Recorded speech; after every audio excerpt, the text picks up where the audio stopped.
João, você vai se apresentar melhor, mas eu vou fazer com uma pequena introdução.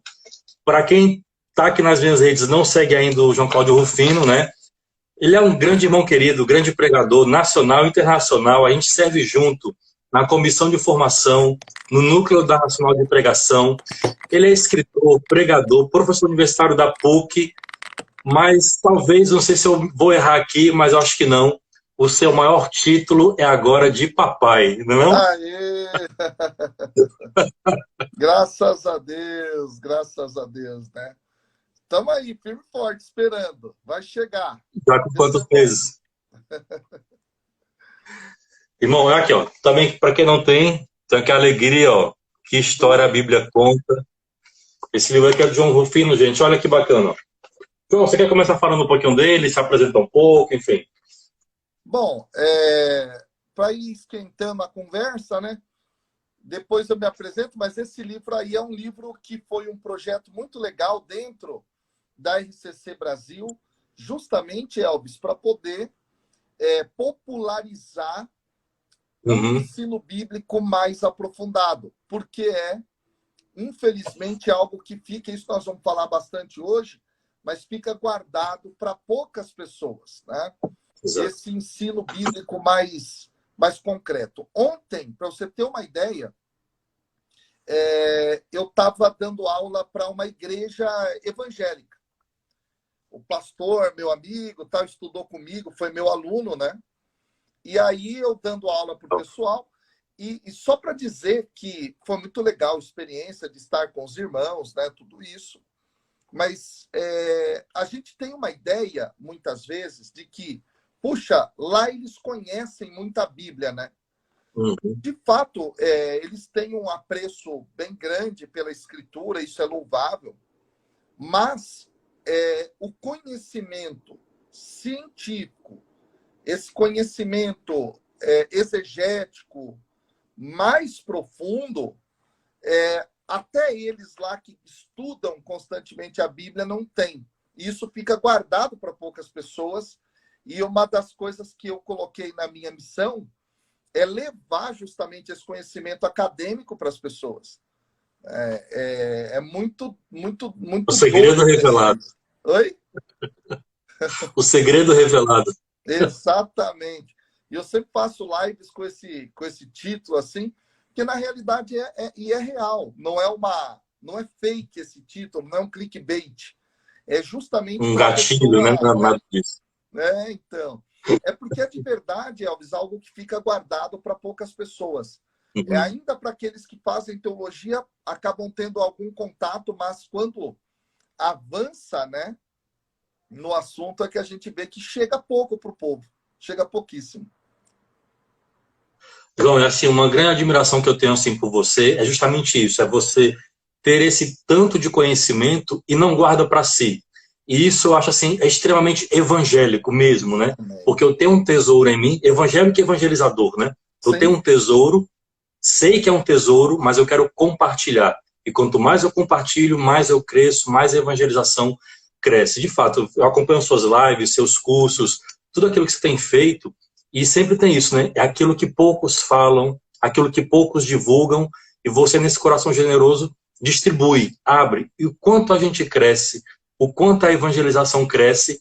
E aí, nesse segredo revelado, né, eu quero te perguntar, então, dá para então você juntar essa intelectualidade, esse estudo, esse intelecto, juntar evangelização, redes sociais e Bíblia? Porque se você difunde o conhecimento, talvez o grande meio difusor hoje são as redes sociais. É possível, então, evangelizar pelas redes? É possível dar conteúdo sólido, consistente, falar de Bíblia nesse caminho? Como é que eu conjugo essas realidades? essa é uma pergunta muito, muito bacana, viu, Elvis? É assim, conforme estava fazendo, eu estava aqui pensando o seguinte: rede social, muitas vezes, a depender de qual ela a Uhum, gente não tem a possibilidade de aprofundar debates, justamente por um fator que eu acredito que é próprio do ser humano,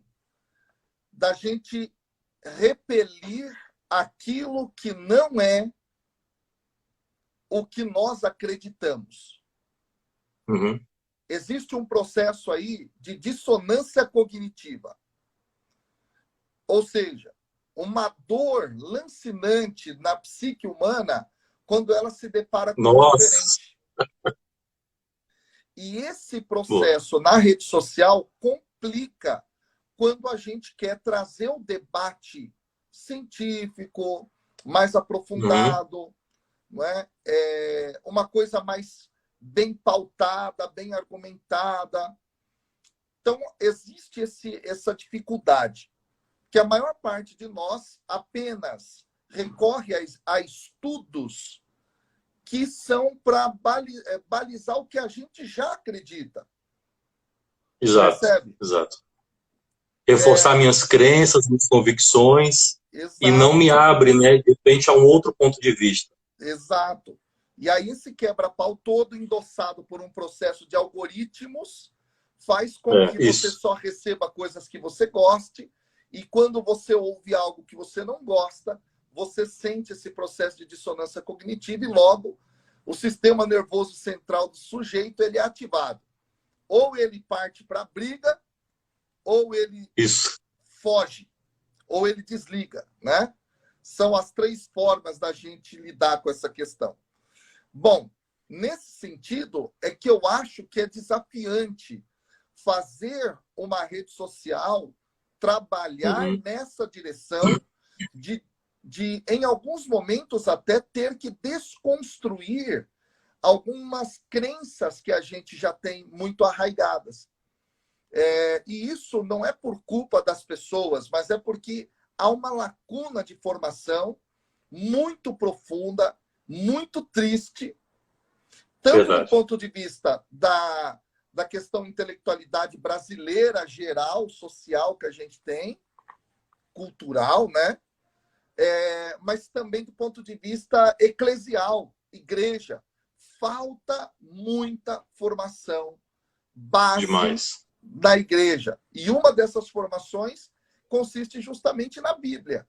E olha, imagina, a gente do ponto de vista mais profundo, a gente não tem acesso. Não tem acesso. E aí é o desafio. Porque não é um conteúdo que é para qualquer um.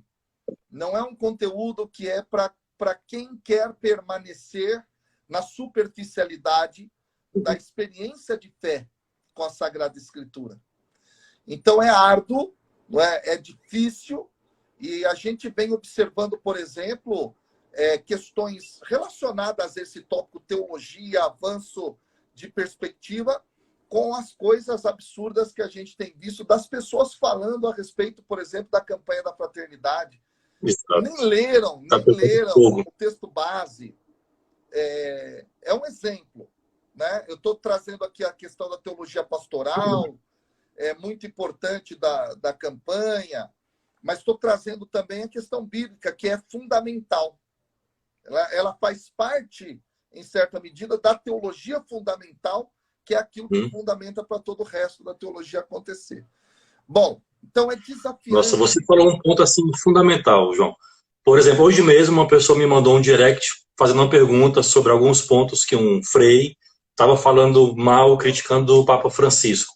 E no vídeo dele, ele nem se referia ao Papa como Papa. Ele dizia assim, o Francisco, o Bergoglio, justamente para dar esse tom de desdém, né, não reconhecendo sua autoridade e tudo mais.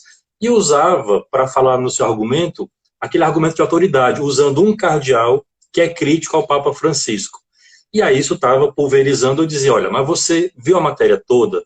Você sabe quem é esse cardeal? Por que você vai ver a história dele? Também tinha algo nebuloso, né? Então, não pegue tudo com argumento da autoridade, porque é um cardeal que falou, fulano que falou, porque ele não é inerrante nesse sentido. Estava envolvido, inclusive, com o escândalo do Banco Vaticano. Né? Então, aonde tem profetismo de denúncia e aonde tem rixa com o Papa.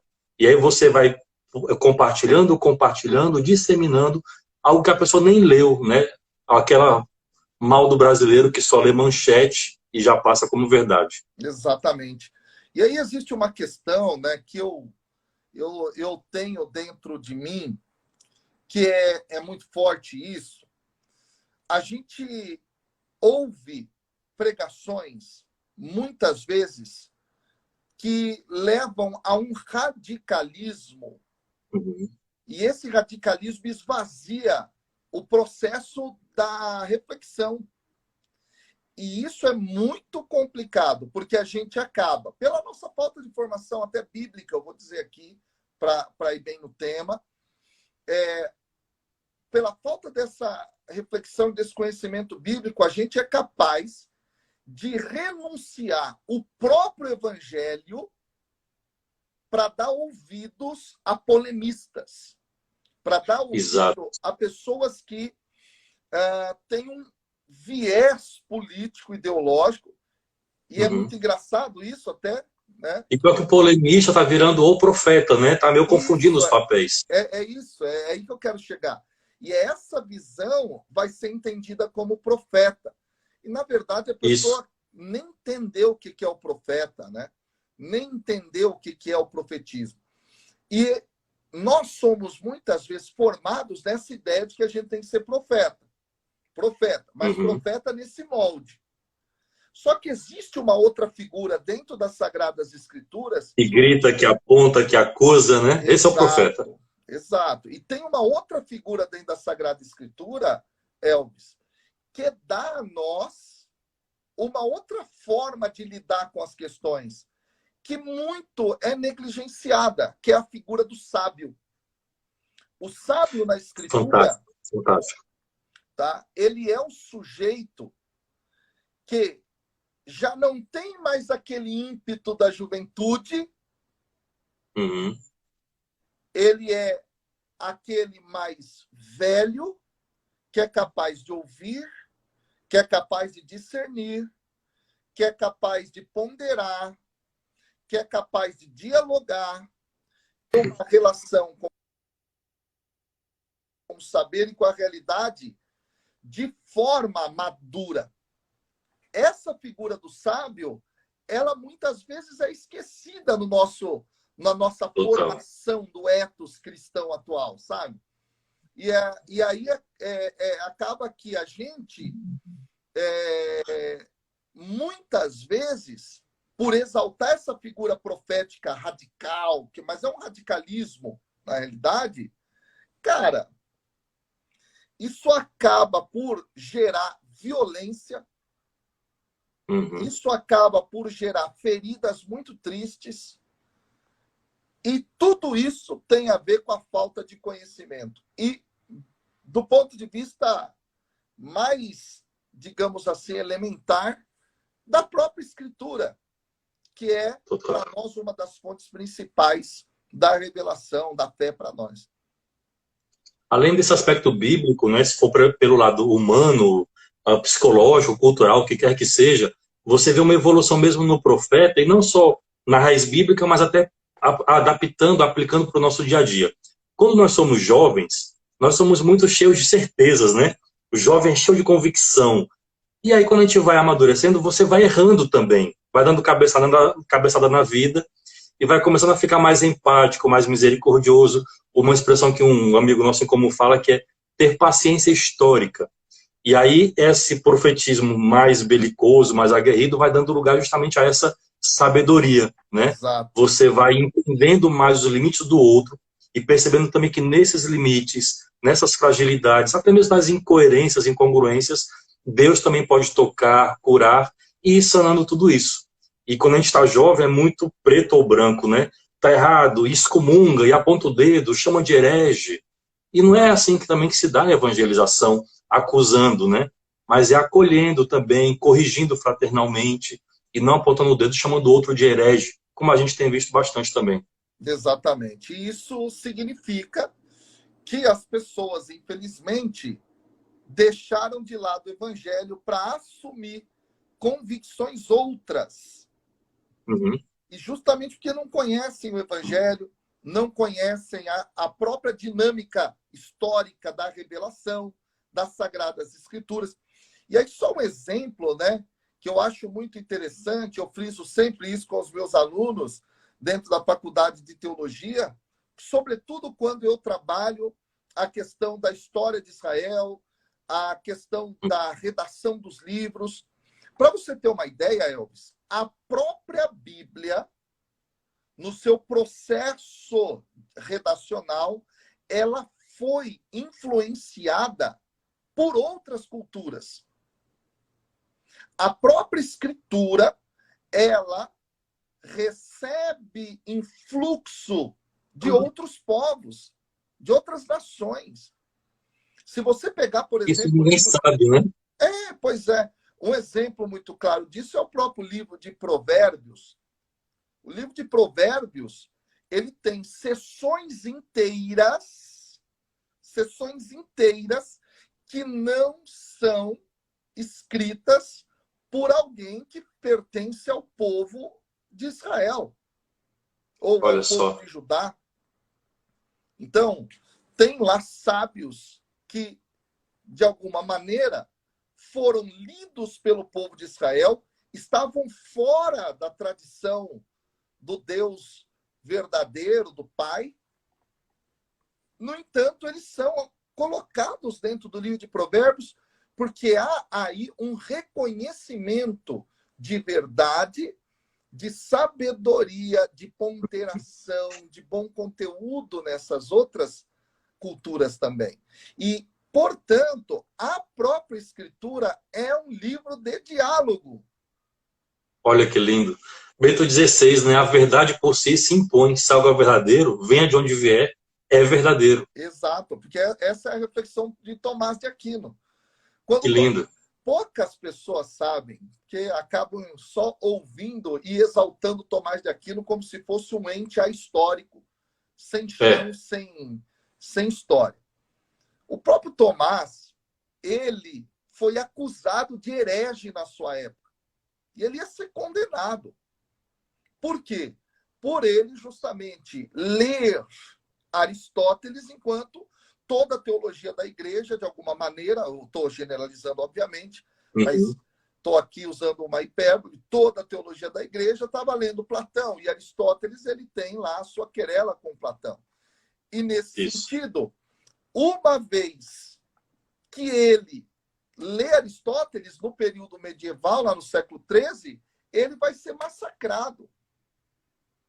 E aí Tomás vai elaborar toda uma argumentação na qual ele vai afirmar justamente que a verdade ela é independente. E nós não somos dono dela, mas ela é que precisa ter a nossa pertença. Nós devemos pertencer à verdade, não a verdade nos pertence. E praticamente aí, como uma religião de puros, né? Como a gente está vendo hoje, né? Ser católico é isso, né? Eu não dialogo com os outros. Então, desenham um que é ser católico, que na verdade não é. Exatamente. O próprio Tomás de Aquino, ele narra uma história, né? Diz a lenda, que ele também chegou a fazer algo praticamente com o que fizeram com ele, quando ele fez a avaliação do Gioacchino da Fiore, né? Que declarou ele como herético, mas diz que ele nem chegou a ler a obra inteira. E mais à frente, né, séculos depois, a igreja acabou reintegrando o Gioacchino da Fiore. Exatamente. Então, assim, parece que a história é cíclica e a gente vai, por não aprender com os erros, vai repetindo. Exatamente. E aí é que vem o grande detalhe, né? Muitas vezes a gente quer defender a verdade. Obviamente que nós devemos nos posicionar, ter lá né, a nossa forma de argumentar e tudo mais. Isso é importante, super importante, mas a gente não deve se esquecer que também existem as sementes do verbo nos outros. Isso também é um dado que está presente na sagrada tradição da igreja. E, nesse sentido, a evangelização é um processo de diálogo e aquilo que nós chamamos, a partir da teologia pastoral, né, de enculturação. E enculturação não é fazer estripulias em processos litúrgicos ou qualquer coisa que valha. Enculturação é um processo da gente entrar na cultura, ser capaz de analisá-la, ser capaz de dialogar com ela, ser capaz de olhar para aquilo que ela tem de positivo, aquilo que ela não tem de positivo e jogar o evangelho.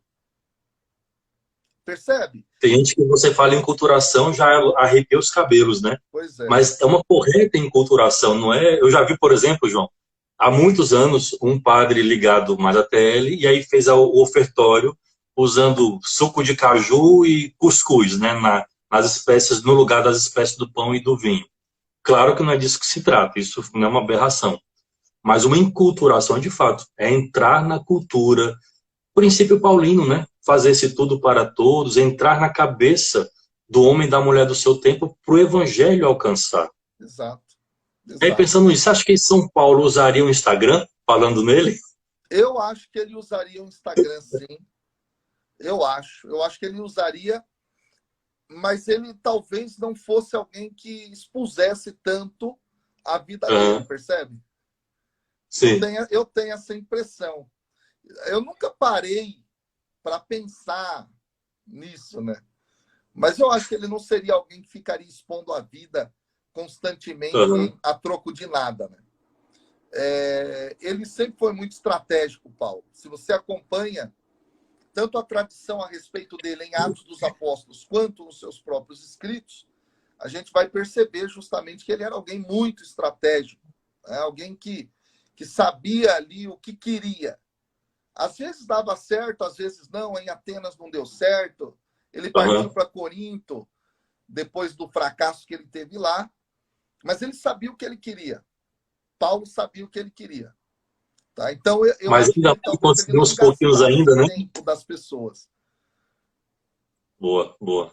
Ei, João, eu te pergunto isso porque, assim, a gente vendo essa relação, né, de evangelização, redes sociais, não ir, e eu já vi muitos vídeos seus sobre isso, eu concordo demais, não ir para essa frente despreparado. Por exemplo, essa pandemia, logo no comecinho, eu vi você alertando isso, eu achei isso muito, muito correto, sabe?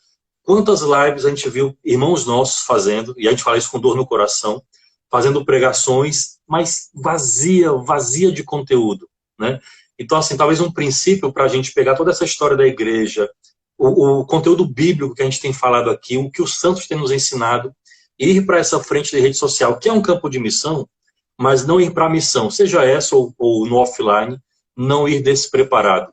Porque o que a gente ouviu de abobrinha, né, de querelas, de coisas mal colocadas, era melhor que ficasse só intercedendo. Pois é. Eu acho que as redes sociais elas escancaram as coisas positivas, as coisas mais ou menos e as coisas negativas de qualquer processo humano que de alguma maneira se relacione com rede social. E a evangelização é isso. Ora, a gente percebe que aquilo que se falava entre quatro paredes de um grupo específico agora é escancarado e sempre vai encontrar eco em alguém por causa de um bendito algoritmo que manipula absolutamente todas as informações que a gente vai recebendo, porque a rede social não é pura, ela tem E um coloca uma processo, bolha, né? exatamente, e cria uma bolha, e você começa a enfatizar problemas como essas cisões e até quase cismas que existem por aí, como a gente já está conversando aqui a respeito da campanha, a respeito de outras coisas mais. Então, eu vejo dessa maneira, eu tenho visto dessa forma. E aí eu vejo que, muitas vezes, há muita boa vontade, mas há falta de clareza. Clareza em que projeto a gente está colocado. Boa. Que projeto é esse de evangelização? O que é o escopo desse projeto? A gente muitas vezes se perdeu, não é? E aí a gente não alinha como deve ser, não é? A questão do reino de Deus, entender de forma mais ampla a questão da salvação, entender que a gente é ser que deve estar diante do outro para dialogar e não condenar o mundo, né? A gente faz o papel de juiz, mas o nosso papel não é o de juiz. O nosso papel, antes de qualquer coisa, é de semear. Boa. É esse o ponto. E como é que eu semeio se a minha própria forma de comunicar ela é agressiva, ela é conflitiva, ela é o quebra-pau, ela é a briga. Falando bem claro, é um quebra-pau. É, então...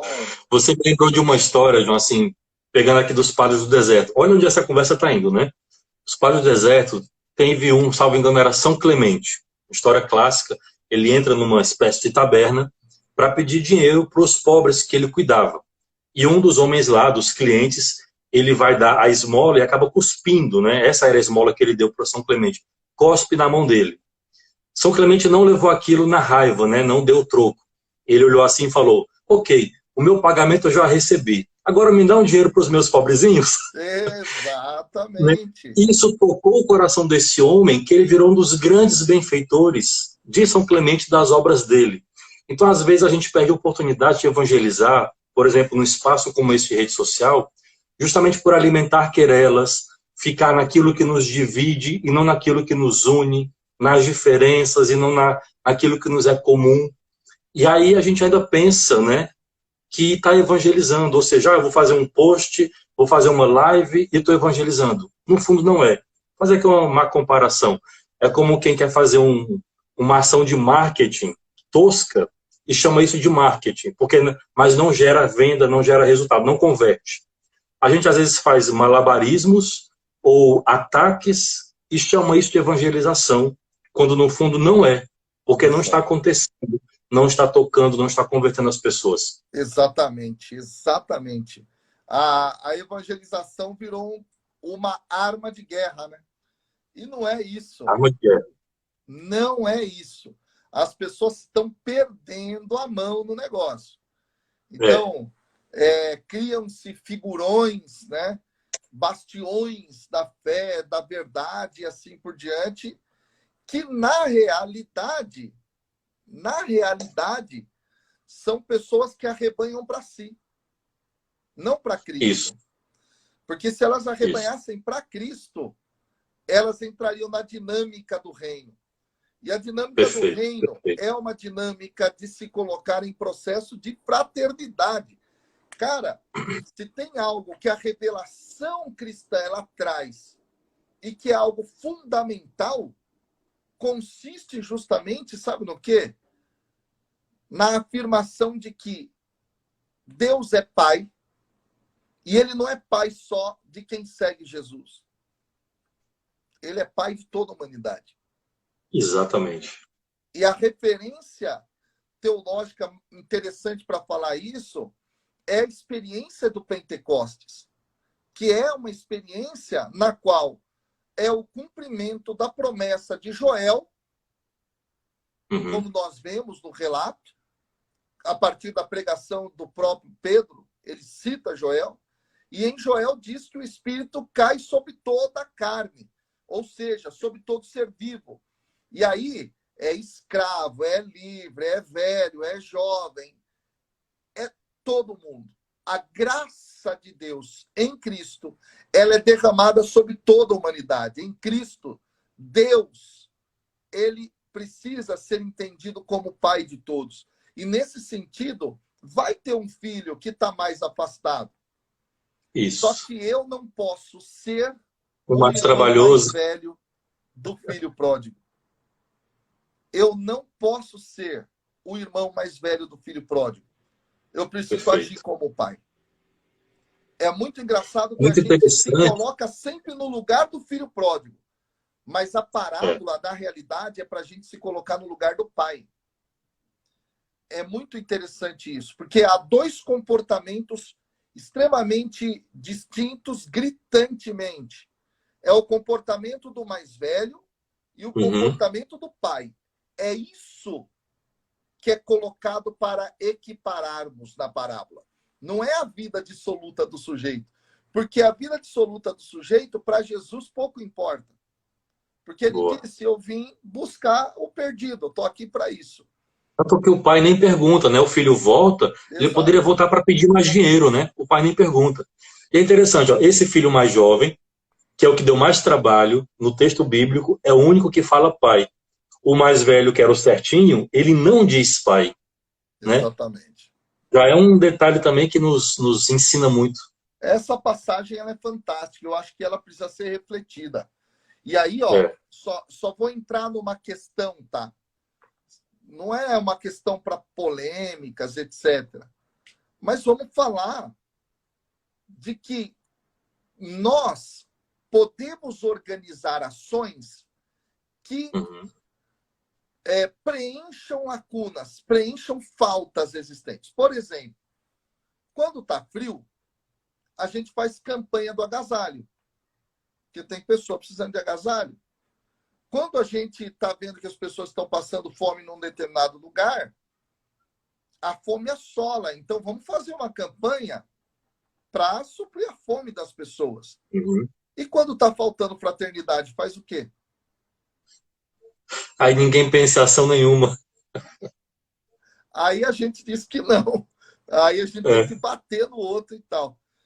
É isso. Então, Parece a hora do ofertório que eu tô sem dinheiro, eu finjo que tô rezando, né? exatamente. Aí passa o sacola do ofertório, abaixa a Passa cabeça. direto. Não é comigo. Essa sacola aí não é para mim, não. Deixa para o outro colocar É. lá. Mas é isso. Quer dizer, a gente ataca muitas vezes sem o conhecimento e tomando a religião como sendo uma arma de guerra. Nós não Isso. estamos em guerra. A gente tem que debater ideias, a gente tem que debater questões morais também, ideológicas também. Porém, é diálogo. Diálogo. E o diálogo não significa abrir mão daquilo que é núcleo Isso. central da sua fé. Gente, vamos aprender isso. Vocês que estão aqui na live, isso é muito importante. Diálogo não é abrir mão da sua fé, Anular o daquilo que eu que você acredito, tem. nada disso. Não é. Diálogo é se colocar na mesa para conversar. Porque na vida é assim. Eu não convivo só com católico. E graças a Perfeito. Deus, eu convivo com quem é protestante, com quem é evangélico, com quem é ateu, com um cara ali da padaria que é meu conhecido, que é de outra tradição religiosa, né?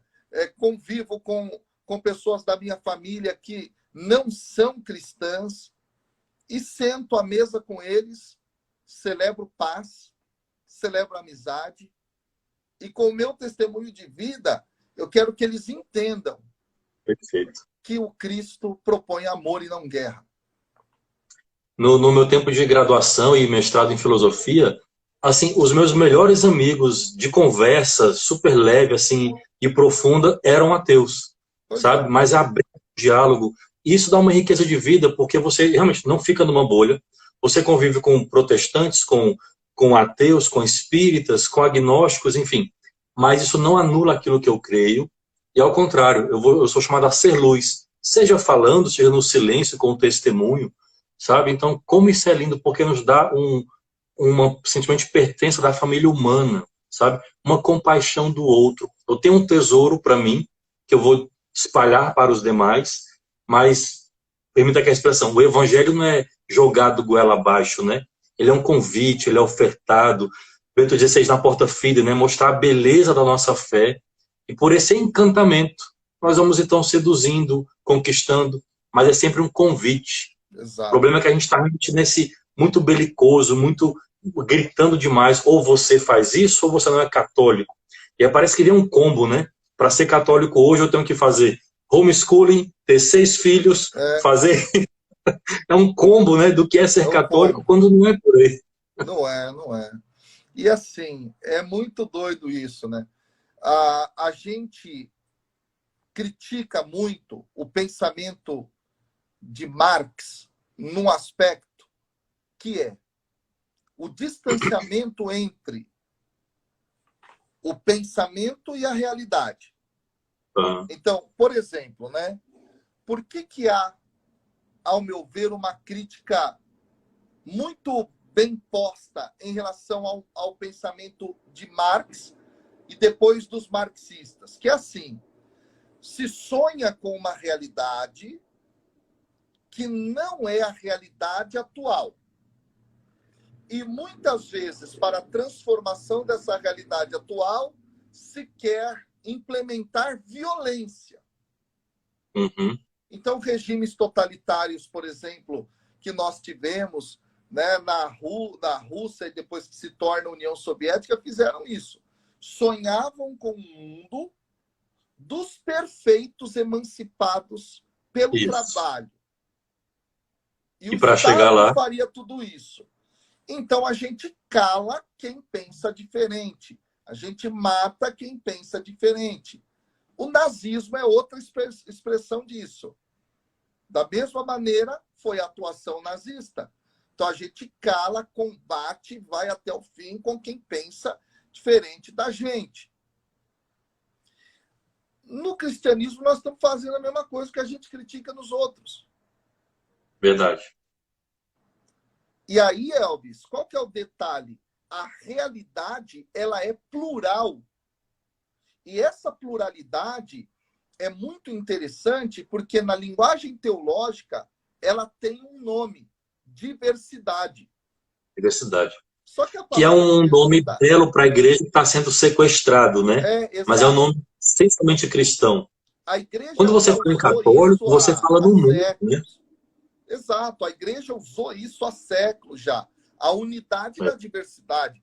Tanto é assim que a gente tem diversos ritos que são rezados de missa dentro da igreja, movimentos pastorais das mais distintas possíveis, linhas de espiritualidade das mais distintas possíveis, porque a diversidade é a realidade. Perfeito. Entende? Eu gosto da simbologia do jardim, né?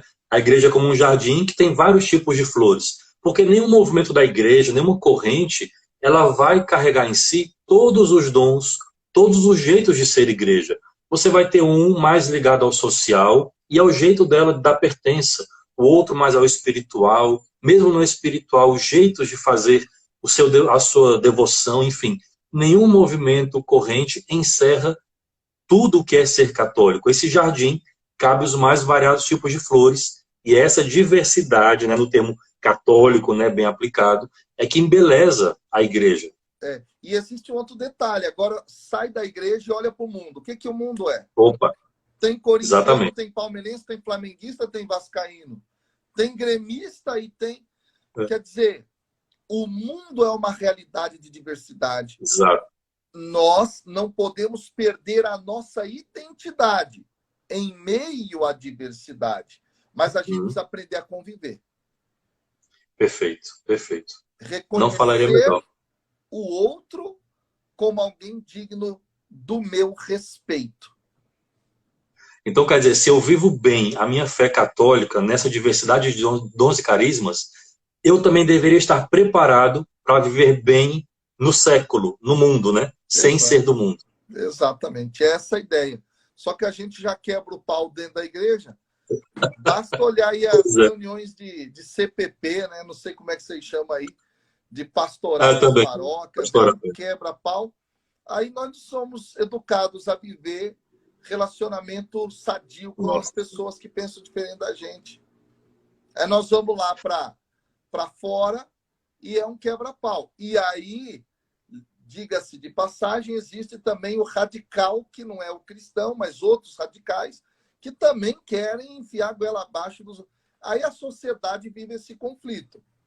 A nós cabe amar, dialogar, sem perder a nossa identidade.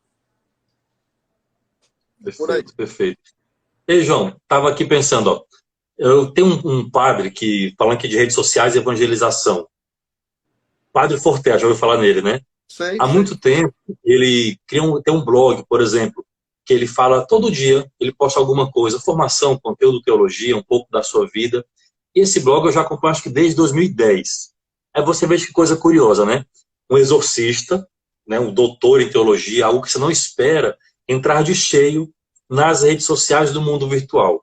Porque lá atrás ele enxergou que esse campo é também um campo de missão, em que ele pode aproximar a teologia, aproximar inclusive a prática do exorcismo, né, para desmistificar muita coisa, aproximar a palavra de Deus das pessoas. Para nos encaminhar aqui para os finalmente, você vê então possibilidades, mesmo nesse campo de batalha, a gente ainda enxergar as redes sociais, seja YouTube, Facebook, Instagram, porque cada um tem uma linguagem própria, como um campo de missão e entrar aqui de maneira positiva. E como entrar? Ou seja, como se preparar, estudar, orar, estudar a Bíblia, fazer o Bíblia Play, que tem feito um grande serviço, enfim. Como é que a gente pode pegar isso de maneira positiva? A exemplo do Padre Forte, que tem feito um trabalho lindo, né? Com blog, no YouTube, e é uma maneira positiva de usar a rede social a favor da evangelização. Eu acho que é possível. Agora, a gente não pode abrir mão do que é essencial. E o essencial é o evangelho. Perfeito. E aí, meu amigo, para entender o evangelho, tem que estudar. Tem que buscar em boas fontes, entender de fato o contexto do texto, entender teologia, entender o que o texto realmente quer dizer. Depois, eu acredito que é muito importante se ter a mística, a espiritualidade muito bem vivida. Porque alguém que vive uma mística, numa relação profunda com o Pai em Cristo, na força do Espírito, esse não abre mão dessa relação. Percebe? E daí, isso imprime ainda mais força à nossa identidade. A minha identidade, ela nasce de uma experiência de comunhão, chamada Trindade. E eu vivencio essa relação num Deus que é relação. E a minha vida de oração é experimentar isso a cada dia. E ao momento que eu experimento isso fortalece a minha identidade, eu não abro mão. Eu não abro mão de estar com Deus, porque eu fui atraído por Ele. Maravilha. Então, estudo da Escritura, mística, essa espiritualidade profunda. E uma outra questão fundamental, que eu acho importante, chama-se sabedoria. Aprenda a controlar a suas gente volta, palavras. né, no começo, fecha aqui todo esse ciclo, né? Sabedoria. Aprenda a controlar suas palavras. Se você for um evangelizador, não vá com aquele ímpeto de que você é o que tem total clareza das coisas. Tenha mais humildade nesse sentido de se controlar e de colocar as palavras de uma maneira mais correta no coração das pessoas. Porque muitas vezes a gente pode plantar sementes de armas ou de amor. E aí eu entro na última questão, que eu acho que é importante. Para entrar dentro da rede social, vamos falar de questão estética, planejamento de postagem, essas coisas. Horário, algoritmo, o negócio todo. Eu quero falar de uma das coisas que é mais essencial na vida cristã, chamada amor, e que a gente pode traduzir também por caridade. Perfeito. Não existe cristianismo sem caridade, que se expressa nas mais diversas formas, dos mais diversos modos, das mais diversas maneiras. Se você atua em rede social, precisa atuar com caridade, meu irmão. Caridade de doar-se, mas também caridade num processo de amor concreto pelo próximo. E próximo é todo próximo. Humano. É esse o ponto. Então, entenda que nas redes sociais você pode ganhar uma voz imensa, só que ser uma voz de destruição. Isso. É preciso ter caridade. Preciso ter caridade. Caridade está faltando. E isso é essência. Se não tiver isso, já era. Já era. Se pregarem alguma coisa distante do que é o amor, foge, que, meu amigo, isso não é cristianismo.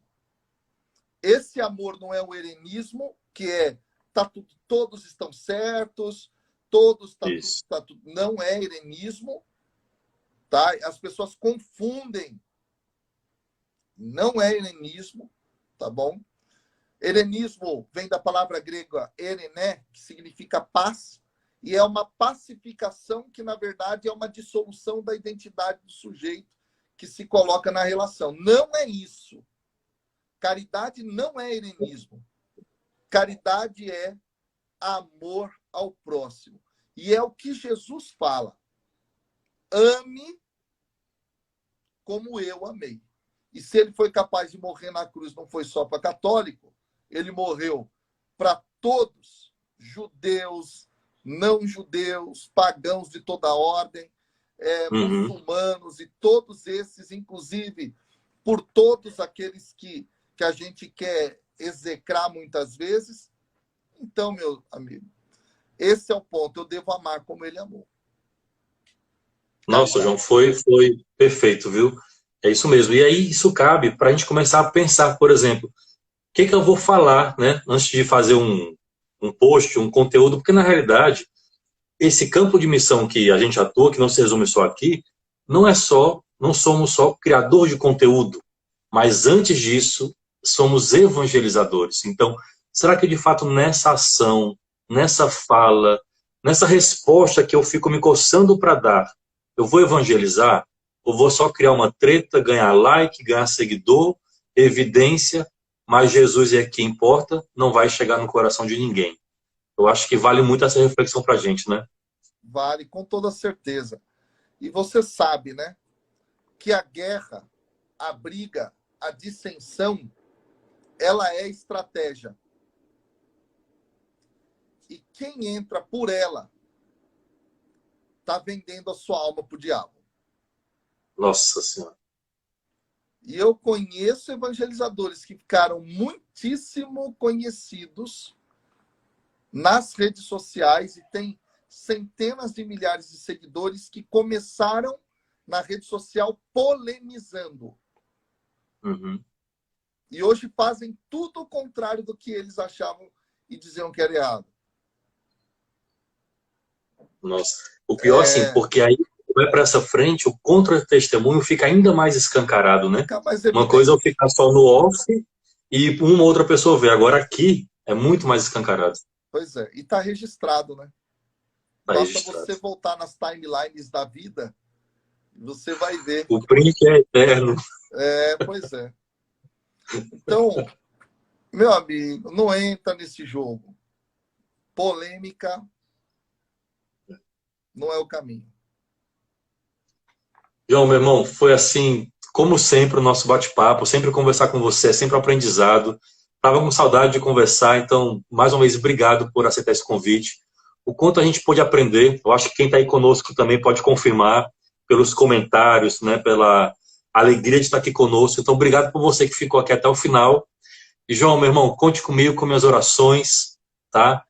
Tem aqui um irmão que sempre ora por você e tem sido beneficiário do seu trabalho evangelizador. Muito obrigado mesmo. Tamo junto, meu irmão. Grande abraço para todo mundo aí.